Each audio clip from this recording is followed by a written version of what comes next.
Sercreyente.com te ofrece el Evangelio del Día.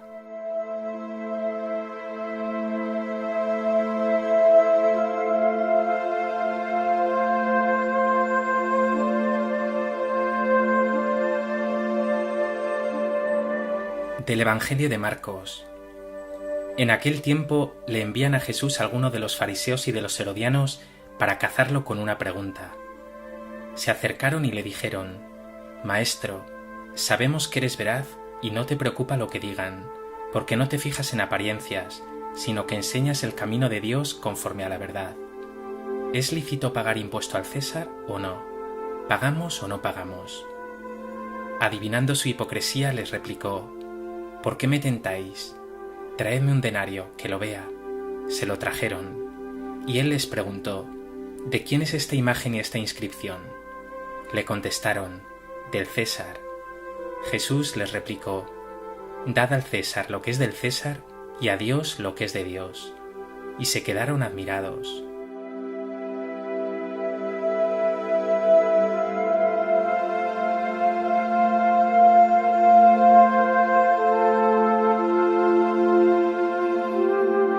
En el Evangelio de hoy, los fariseos y los herodianos, tan duros para aceptar el testimonio de Jesús, se acercan a él no con sinceridad, sino para tenderle una trampa. Jesús responderá con una de las frases más célebres de la historia, no ya de la Iglesia, sino de la humanidad: Dad al César lo que es del César, y a Dios lo que es de Dios.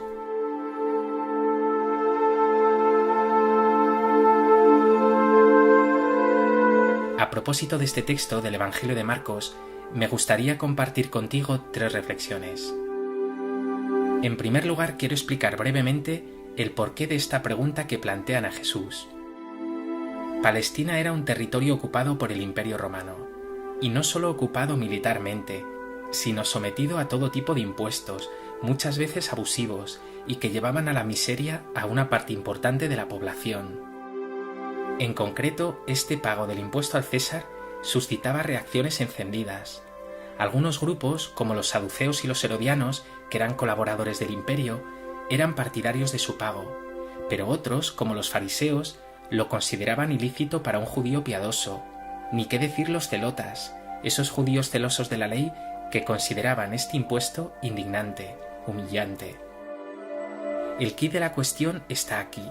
¿Puede moralmente un israelita, que adora al único Dios verdadero, pagar un impuesto personal al emperador romano que se presentaba con aire de Dios y hacerlo además con una moneda impura con su efigie? No solo era una lacerante cuestión social, sino una profunda cuestión religiosa. En segundo lugar, quiero que te detengas un momento para fijarte en la actitud de esos fariseos y herodianos. No se acercan al Señor para alcanzar la verdad, para conseguir una voz autorizada o una guía moral. No, se acercan hipócritamente para tentarle, para hacerle tropezar. Además lo hacen con todos los adornos, queriendo seducir a Jesús desde el inicio. Maestro, sabemos que eres veraz y no te preocupa lo que digan, porque no te fijas en apariencias, sino que enseñas el camino de Dios conforme a la verdad. Y como un puñal lanzan a continuación la difícil y ambigua pregunta: ¿es lícito pagar impuesto al César o no? ¿Pagamos o no pagamos? Está claro que si Jesús dice que es lícito pagarlo, muchos judíos piadosos y gente sencilla le acusará de colaboración con el imperio y perderá popularidad. Pero si dice que no es lícito pagar dicho impuesto, que no hay que hacerlo, será fácilmente denunciado y condenado por la autoridad. Jesús, que conoce lo que hay en el corazón humano, nos dice el Evangelio que advirtió rápidamente su hipocresía. Mírate ahora a ti. Tú también en ocasiones eres hipócrita, sinuoso, te acercas a la realidad y a tus hermanos con dobles intenciones. Mira tu corazón. ¿Eres sincero de una pieza en tus conversaciones? ¿O dejas demasiado a menudo entrar en tu boca palabras interesadas, dobleces e hipocresías?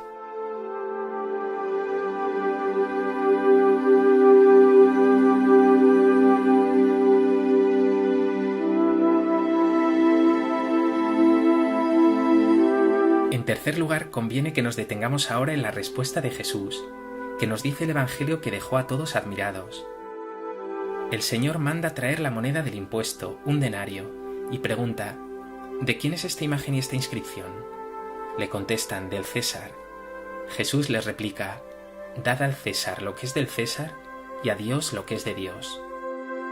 ¿Pero qué significa esta frase? Está claro, en principio, que Jesús está distinguiendo deberes cívicos con la autoridad y deberes religiosos para con Dios. Pero Jesús no los opone, los hace de algún modo complementarios, lo temporal y lo espiritual, lo político y lo religioso, la autoridad civil y el reino de Dios. En su respuesta no está sacralizando la autoridad del mundo, pero sí le reconoce cierta autoridad, siempre que esta autoridad esté ordenada al bien y al bien de todos, al bien común.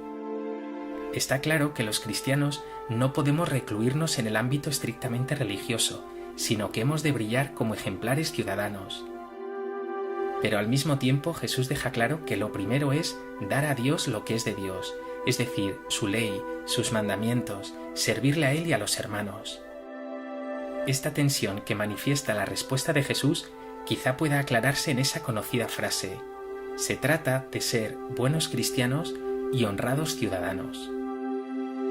Pregúntate tú ahora: ¿eres buen ciudadano? ¿Cumples con tus obligaciones? ¿Eres visto por los que te rodean, incluso por los no creyentes, como una persona de bien, digna de fe, creíble y testimonial?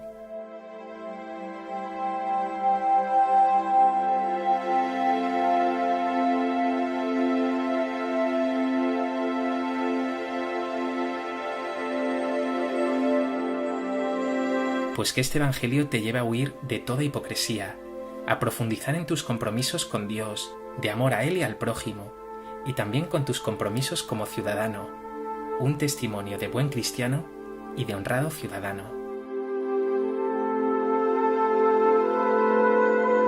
Y para terminar, me gustaría que terminaras esta reflexión escuchando un fragmento de la carta de Ogneto, un escrito cristiano precioso del siglo II, que sin duda te servirá hoy de meditación. Los cristianos no se distinguen de los demás hombres ni por el lugar en que viven, ni por su lenguaje, ni por sus costumbres. Siguen las costumbres de los habitantes del país, tanto en el vestir como en todo su estilo de vida, y sin embargo, dan muestras de un tenor de vida admirable y a juicio de todos increíble. Habitan en su propia patria, pero como forasteros. Toman parte en todo como ciudadanos, pero lo soportan todo como extranjeros. Toda tierra extraña es patria para ellos, pero están en toda patria como en tierra extraña. Tienen la mesa en común, pero no el lecho. Viven en la carne, pero no según la carne. Viven en la tierra, pero su ciudadanía está en el cielo. Obedecen las leyes establecidas, y con su modo de vivir superan estas leyes. Aman a todos, y todos los persiguen. Se los condena sin conocerlos. Se les da muerte, y con ello reciben la vida.